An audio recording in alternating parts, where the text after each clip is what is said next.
इस बीच एक बड़ी खबर आ रही है, जल्दी से आपको वॉर रूम लेकर चलेंगे। हमारी सहयोगी प्रीति हमारे साथ मौजूद है। बहुत बहुत शुक्रिया रोमाना। और साथ ही एबीपी न्यूज लगातार वॉर रूम से आपको बड़ी खबर दिखा रहा है और बता रहा है एक और बड़ी खबर जल्दी से आपको बता दें। पहलगाम हमले को लेकर के हाई लेवल की जो बैठक है वो खत्म हो चुकी है। RAW और IB के साथ गृह सचिव की मीटिंग चल रही थी, बैठक चल रही थी। सूत्रों के हवाले से खबर है। साथ ही पहलगाम हमले और आतंकी सुरक्षा पर बातचीत हुई है, चर्चा हुई है। यह हम आपको खबर जल्दी से बड़ी खबर बता दें। वॉर रूम अलर्ट आपको दे देते हैं। जल्दी से रोमाना इसार खान का रुख कर लेंगे। रोमाना, सीधे आपको लेकर चलेंगे। अंकित गुप्ता इस वक्त हमारे साथ मौजूद हैं। अंकित, ये हाई लेवल बैठक थी जो गृह मंत्रालय में चल रही थी। गृह सचिव जो रॉ और IB प्रमुखों के साथ बातचीत कर रहे थे, कुछ सूत्रों के हवाले से खबर छन कर आ रही है। क्या जानकारियां इस बैठक में साझा की गई हैं? रोमाना, वैसे तो जो आधिकारिक तौर पर जानकारी यही है कि ये जो है कि नियमित प्रक्रिया का हिस्सा ये जो बैठक है, लेकिन हमको ये जो है ध्यान रखना होगा ये बैठक कब हुई है। ये बैठक तब हुई है जब कल शाम को ही CCS की बैठक हुई है, जिसके बाद में कई फैसले लिए गए हैं। और इतना ही नहीं, सूत्र हमको ये भी बता रहे हैं कि जो बैठक हुई है इसमें देश के आंतरिक हालात और खास तौर पर कश्मीर में जिस तरीके की जो घटना हुई है उसके बाद में किस तरह से वहां पर जो है सिक्योरिटी अलर्ट किया गया है, उन तमाम मुद्दों पर चर्चा हुई है। लेकिन इसके साथ ही में जैसी जो सूत्रों से जानकारी आ रही है, इस बैठक के दौरान ये जो आतंकी संगठन है जिनका जो है नाम सामने आ रहा है, जो आतंकियों के अब तक जो जानकारी मिली है उनको लेकर के क्या इनपुट है, IB और रॉ चीफ ने गृह सचिव को जानकारी दी है और गृह सचिव के माध्यम से गृह मंत्री और प्रधानमंत्री तक की जानकारियां पहुंच रही हैं। तो ये जो बैठक हुई है इसमें जो इस बात पर चर्चा हुई है कि आखिर अब तक ये जो आतंकी हैं उनके बारे में क्या जानकारी मिली है, क्योंकि जो है घटना को करीबन 48 घंटे होने जा रहे हैं और इन 48 घंटों के दौरान हम उनको क्यों नहीं पकड़ पाए हैं, उनकी अगर लोकेशंस मिली है तो क्या मिली है, किन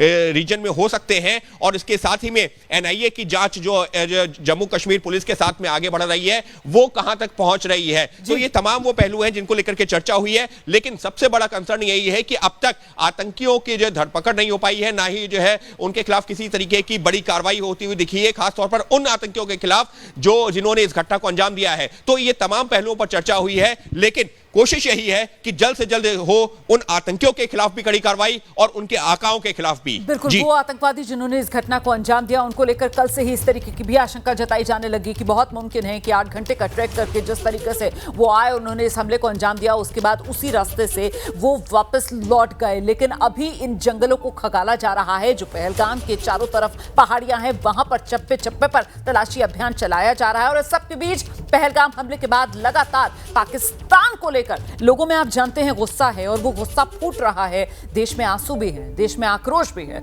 सुरक्षा बलों का सर्च ऑपरेशन चल रहा है। और हमारी सहयोगी चित्रा ने जम्मू कश्मीर के डिप्टी CM सुरेंद्र चौधरी से इन्हीं तमाम मुद्दों को लेकर खास बातचीत की, दिखाते हैं आपको।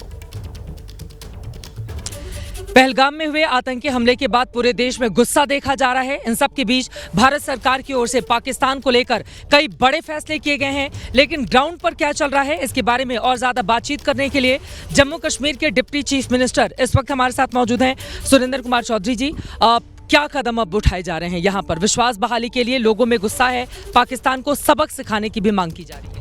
देखिए, जहाँ तक ताल्लुक़ है कि क्या क्या कदम उठाए रहे हैं, ऑनरेबल होम मिनिस्टर हिंदुस्तान के वो खुद यहाँ पे आए और खुद उन्होंने सुपरवाइज़ किया और खुद यहाँ मीटिंग भी ली और यूनिफाइड कमांड की भी मीटिंग ली और यहाँ के ऑनरेबल CM साहब से भी उनकी बात हुई, LG साहब से भी हुई और वो खुद पहलगाम और उस जगह पे भी गए जहाँ ये पूरा हादसा हुआ। एक बहुत बड़ा निंदनीय, और आज लफ्ज़ हमारे पास कम पड़ रहे हैं, वो शब्द कम पड़ रहे हैं कि इन लफ्ज़ों के साथ हम इस बात को कंडेम्ड करें।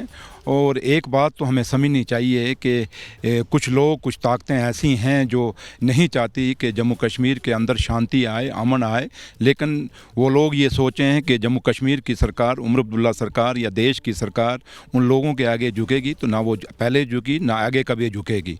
उन ताकतों का हम मुकाबला करेंगे। और जो ये इन्होंने ये किया है हमारे, क्योंकि वो जो लोग यहाँ पे आए थे वो जम्मू कश्मीर के मेहमान थे और जम्मू कश्मीर देश और दुनिया में मेहमान नवाजी के लिए जाना जाता है। और हमें हमेशा लोग इसीलिए प्यार करते हैं जम्मू कश्मीर के लोगों को, और कश्मीर तो वैसे भी अपना अंदाज है उनका मेहमान नवाजी में।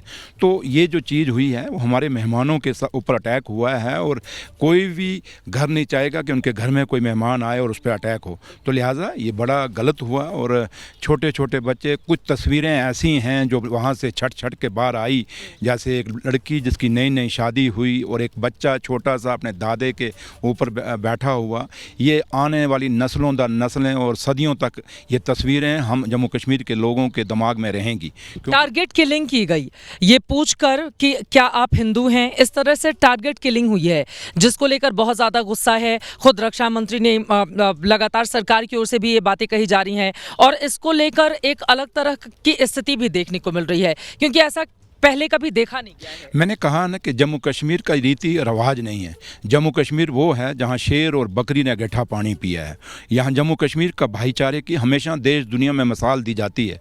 और ये जो चीज़ अगर हुई है वहाँ पे, जैसे उन्होंने टूरिस्ट ने कहा कि वहाँ पूछा गया जाति के नाम पे, धर्म के नाम पे, ये बहुत गलत है। क्योंकि लेकिन मैं एक बात कहूँगा कि जो लोग उग्रवाद में शामिल हैं, जो उग्रवादी हैं, जो लोग गलत करते हैं किसी के साथ, उनका कोई धर्म नहीं होता, उनका कोई मज़हब नहीं होता। उनका मकसद एक ही होता है कि किसी तरीके से हम अपनी खबर बनाएं। लेकिन है कि आज जो उन्होंने किया है, ये खाली पूरा उन टूरिस्ट पे अटैक नहीं था, बल्कि जम्मू कश्मीर की इकानमी के ऊपर अटैक था। क्यों हमारे जो बेरोजगार बच्चे हैं, क्योंकि हर आदमी को रोज़गार नहीं मिल सकता, काफ़ी सारे लोग जो है होटल इंडस्ट्री के साथ जुड़े हुए थे, शिकारे के साथ जुड़े थे, हाउस बोटों के साथ जुड़े हुए थे, या हमारे कुछ गाइड थे, ऑपरेटर थे, ट्रैवल वाले थे, टैक्सियों वाले थे, मतलब काफ़ी सारा एक लंबा चौड़ा जो एक सिस्टम में जुड़े हुए लोग थे टूरिज्म इंडस्ट्री के साथ, उन सबको नुकसान हुआ है। यहाँ कश्मीर के अंदर जो होटल कभी खुले नहीं थे, उनके कमरे कभी खुले नहीं थे इन सालों में, तो आज वो होटल भी खुले थे। इतना रश था जम्मू कश्मीर के अंदर।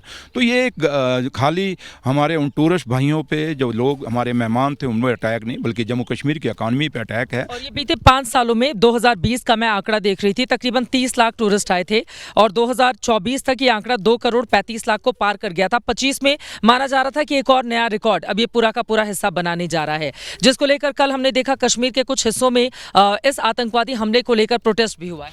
मैंने वही कहा कि हम इस आंकड़े के खेल में नहीं जाएंगे कि आंकड़े क्या हैं क्या नहीं, लेकिन हमें खुशी थी कि आज देश और दुनिया से बहुत सारा टूरिस्ट यहाँ पे आया था। क्योंकि इस बीच जम्मू कश्मीर में पहलगाम हमले का एक नया वीडियो सामने आया है। सिलसिलेवार तरीके से मैं आपको दिखा देती हूँ। इस नए वीडियो में आतंकी हमले के बाद इंसानियत की भी एक नई तस्वीर सामने आई है। ये तस्वीर आपको देखना बहुत जरूरी है।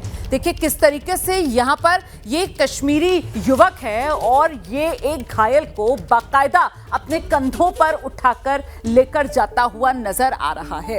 ये तस्वीर आपको देखना इसलिए जरूरी है कि एक तरफ तो वो आतंकवाद और आतंकवाद की तस्वीर, जहां पर धर्म के आधार पर चुन चुन कर लोगों को मौत के घाट उतारा गया, और दूसरी तरफ ये इंसानियत की तस्वीर, ये कश्मीरियत की तस्वीर है जो इस वक्त आप अपने टेलीविजन स्क्रीन पर देख रहे हैं। ये तस्वीर दिखाना जरूरी है। आतंकवाद को अगर मुकम्मल मुंह तोड़ जवाब देना है। चढ़ाई होती है, उस पर गए थे हम लोग, घोड़े से लेके गए थे। वो रास्ता ही नहीं है कि कोई इंसान चल के जा पाए, घोड़े से लेके गए थे। ऊपर पहुंचे, बस हमने मैगी का ऑर्डर दिया और मैं और शुभम बैठ के मैगी खाने जा रहे थे। शाम भी मेरी बहन थोड़ा दूर बैठी थी और पापा मेरे वॉशरूम गए थे। उतनी देर में एक बंदा पीछे से आया और उसने गोली साइड में रख के उससे पूछा हिंदू है कि मुसलमान। मुसलमान है तो पहले कलमा पढ़ के दिखा। जैसे हमें पता ही नहीं, हम पीछे पलट के देखे हो क्या रहा है। हम उसकी तरफ स्माइल करके पूछे भैया क्या हुआ, यार हिंदू है मुसलमान। मैंने कहा हिंदू, मार दिया। पहली गन उसी पे चलाई, उसके बाद 70 लोगों को मार दिया। क्यों मार दिया? हिंदू मुसलमान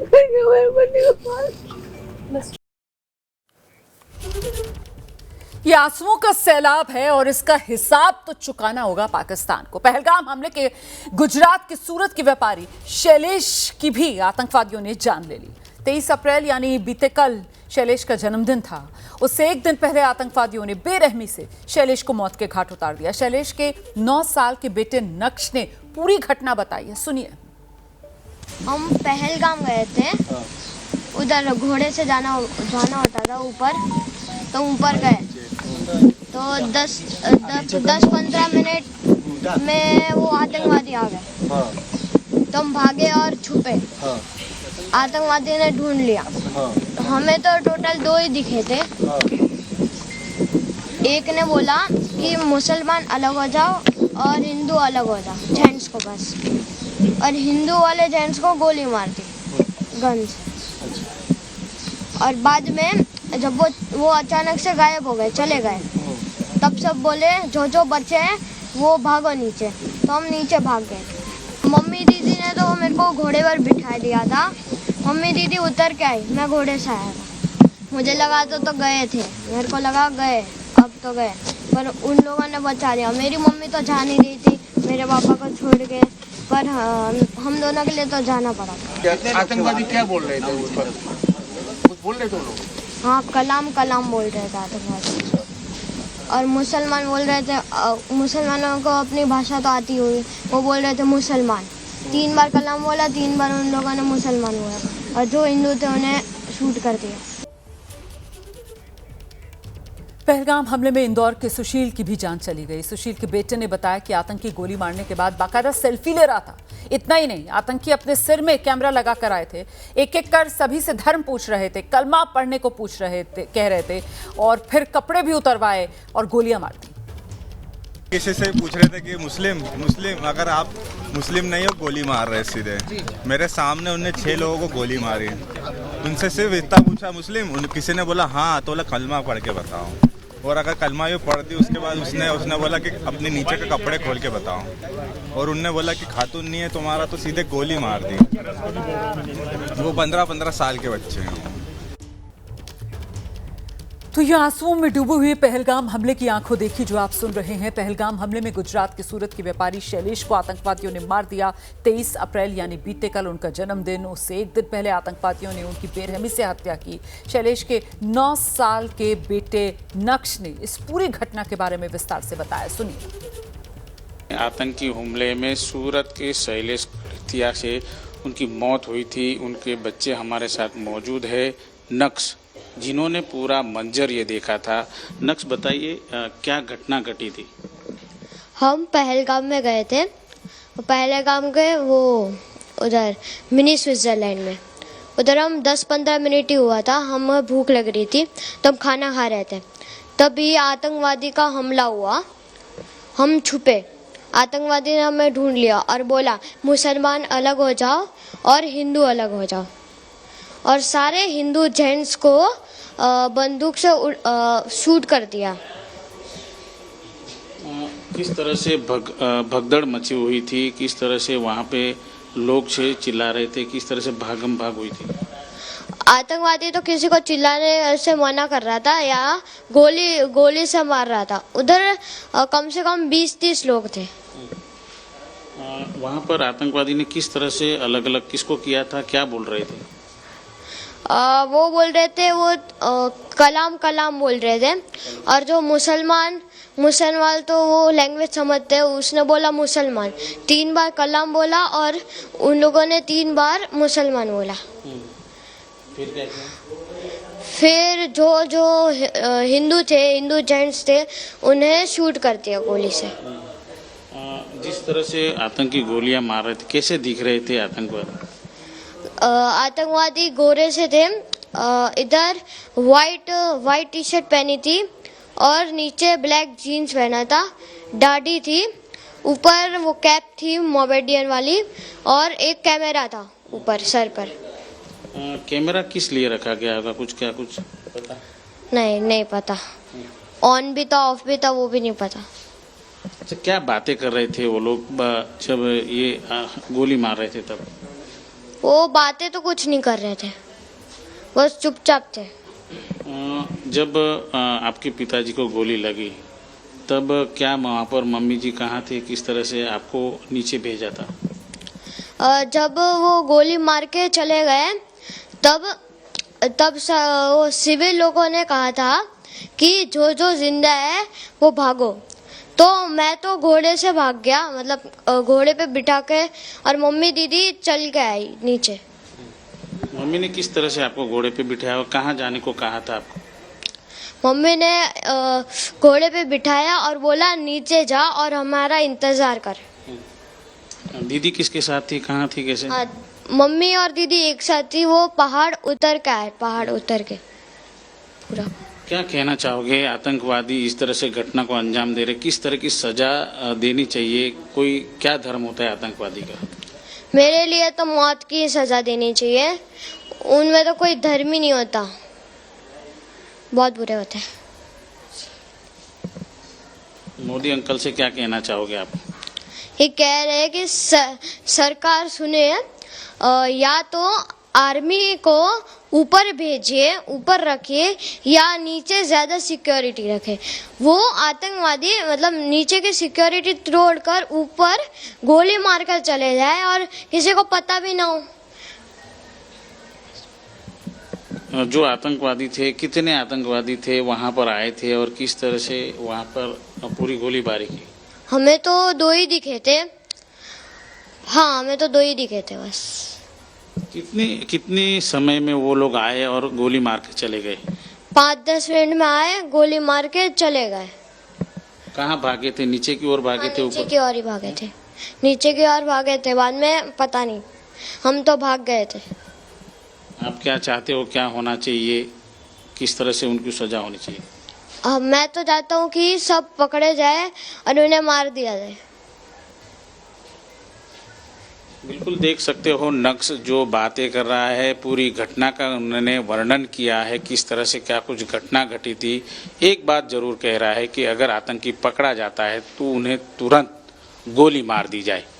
नक्श की मां इस वक्त मीडिया के सामने अपनी बात रखी। इतने में फिर दूसरी बार फायरिंग की आवाज आई तो सबको कुछ डाउट गया कि नहीं कुछ ना कुछ गलत हो रहा है, तो सब ऐसे ही भागने लगे, छिपने लगे। पर उन लोगों ने इतना टाइम भी नहीं दिया कि हम कहीं छिप सके, वो हमारे सामने आके खड़े रह गए और उसने बोला कि हिंदू एक तरफ हो जाओ और मुसलमान एक तरफ हो जाओ। और फिर उसने अपना वो कलाम 3 बार बोला और जो भी मुसलमान हो गए उनको पता था कि सामने क्या आंसर देना है, तो उसने अपना आंसर मुसलमान बोला और जो हिंदू भाई थे उन सबको गोली मार दी। जब वो आतंकी आए थे, किस दिशा से आए थे, क्या कुछ बातें कर रहे थे? वो ग्रुप में नहीं आए थे, सब अलग अलग थे। जैसे कि हमारा जो ग्रुप था वहाँ पे एक था, कहीं और ग्रुप होगा तो वहीं पे था। किसी को नहीं पता कि वो कहाँ से आए और कहाँ गायब हो गए, क्योंकि उसने हेड डाउन बोला था कि हेड डाउन रखो, अदरवाइज वो उनको भी शूट कर देता। ना तो किसी को बोलना है, ना तो किसी को हिलना है, बस वो जो बोले वैसा करो, बाकी किसी को कुछ नहीं करना है। जब आतंकी आए थे तो 2 समाज के जो लोग थे उन्हें किस तरह से अलग किया था? नहीं, बस उसने ये बोला हिंदू एक तरफ हो जाओ, मुसलमान एक तरफ हो जाओ। फिर भी एक तरफ मतलब एक उसने पार्टीशन नहीं किया था, उसने ये पूछा, उसको ट्रस्ट नहीं था क्योंकि कोई बता नहीं रहा था ना। कोई हिंदू भी बोल देगा कि मैं मुसलमान हूँ जान बचाने के लिए, तो उनका ये उसने बोला कलाम, तो जो मुसलमान थे उन लोगों ने सामने आंसर दिया मुसलमान। वैसा उसने 3 बार बोला कलाम, और जो मुसलमान थे उसने बोला कि मुसलमान। उनसे उसे पता चला कि कौन मुसलमान है कौन हिंदू है। जो जहाँ थे वहीं पे बैठे थे, ऐसा कुछ पार्टीशन नहीं किया था, पर उसने कंफर्म कर लिया कौन मुसलमान है कौन हिंदू है, और उसने हिंदू पे गोली चला दी। बताइए, आपको पति को जब उन्होंने अलग किया था तो किस तरह से आपके नज़र के सामने? अलग मीन्स हम साथ में ही थे, मतलब सब लोग एक चेन में थे। जैसे कि हमारे सामने आगे 3 फैमिली थी, सब हम एक चेन में एक दूसरे का हाथ पकड़ के एक के पीछे एक के पीछे। जैसे मेरे आगे मेरे हस्बैंड थे, उसके पीछे मैं थी और मेरे पीछे मेरे दोनों बच्चे, हम चारों ऐसे ही छिप के बैठे थे, इसीलिए उसको राइट चेस्ट पे गोली लगी है। हम ऐसे ही बैठे थे, उसने बोला हेड डाउन, तो हम किसी के सामने भी कुछ नहीं देखे, ना तो कोई आवाज़ कर रहे थे कि कहीं सबकी जान बच जाए, ये चले जाए, किसी को गोली ना मारे। पर उसने किसी पे दया नहीं दिखाई, उसने सब जो भाइयों थे ना हिंदू भाई सबको शूट कर दिया। और शूट करने के बाद भी वो वहीं खड़ा था ताकि कोई आवाज़ ना कर सके, कोई हेल्प ना मांग सके, कुछ नहीं। उसके 2-3 मिनट बाद वो वहाँ से चला गया।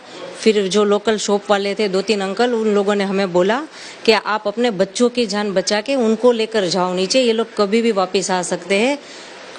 तो हम बच्चों को लेकर उसकी जान बचाने के लिए फिर हम नीचे भागे।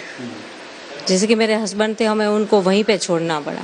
सबको जिन जिन को गोली लगी थी सबने बच्चों के खातिर उन लोगों को वहीं छोड़ के हमें नीचे जाना पड़ा, क्योंकि हमें उन लोगों ने ये बोला आप लोग नीचे जाओ, यहाँ पे अभी पुलिस आ रही है, इन सबको वो संभाल लेगी। कितना प्री प्लानिंग के साथ आए थे आतंकी, उनकी मंशा क्या थी? शायद उनका प्लानिंग से लग रहा है कि वो बहुत टाइम से प्लानिंग कर रहे थे, क्योंकि वो सडनली आए। मतलब वो आर्मी को तो कुछ पता ही नहीं था, इतना सारा सब कुछ ऊपर हो गया, आर्मी को कुछ पता नहीं था। जब हमने नीचे जाके बताया तब उन लोगों ने ऊपर हेल्प भेजी थी। क्या कहना चाहोगे, जम्मू कश्मीर घूमने जाना चाहिए नहीं आपके हिसाब से? क्या देखो, घूमने जाना चाहिए, मतलब जगह अच्छी है, वहाँ के लोग अच्छे हैं जम्मू कश्मीर के, उसमें कोई डाउट नहीं है। पर ये जो है ये आतंकवादी है, जो हिंदू मुसलमान का ये मैसेज गलत कर रहा है। वहाँ के लोग अच्छे हैं, वहाँ के लोग गलत नहीं है, वो लोग बहुत अच्छे हैं, सबके अच्छे से ध्यान रखते हैं, ब्रदर सिस्टर यही बोलते हैं। पर ये मेरा ये कहना है कि अगर गवर्नमेंट को बोलो या तो वहाँ पे सिक्योरिटी बढ़ा दे या तो वो जगह को क्लोज कर दे, ताकि किसी की जान हानि ना हो। किस तरह की मानसिकता लगती थी आतंकियों की? धर्म पूछ के नहीं लगता था, वो उसको ना एंजॉय कर रहे थे बस। मतलब कुछ मैसेज देना चाहते होगे शायद कि हम कुछ भी कर सकते हैं कहीं से भी। देखो, आपके घर में घुस के आपके बंदों को गोली मार गए, यही हुआ ना, हमारे सामने आके उसने गोली मार दी और हमारी सरकार कुछ नहीं कर सकी। आप लोगों से क्या कहना चाहोगे जो जम्मू कश्मीर घूमने जाते हैं, वो जाए या ना जाए? देखो, मैंने तो मेरे पति को खोया है, तो मैं तो बोलूँगी कभी नहीं जाना चाहिए। पर वहाँ के लोगों का जो ये आजीविका है ये टूरिस्ट के ऊपर ही है, तो हम ये नहीं कह सके कि मत जाओ। तो मेरी रिक्वेस्ट गवर्नमेंट से, वहाँ पे या तो सिक्योरिटी बढ़ाओ या तो बंद कर दो, उस जगह को क्लोज कर दो।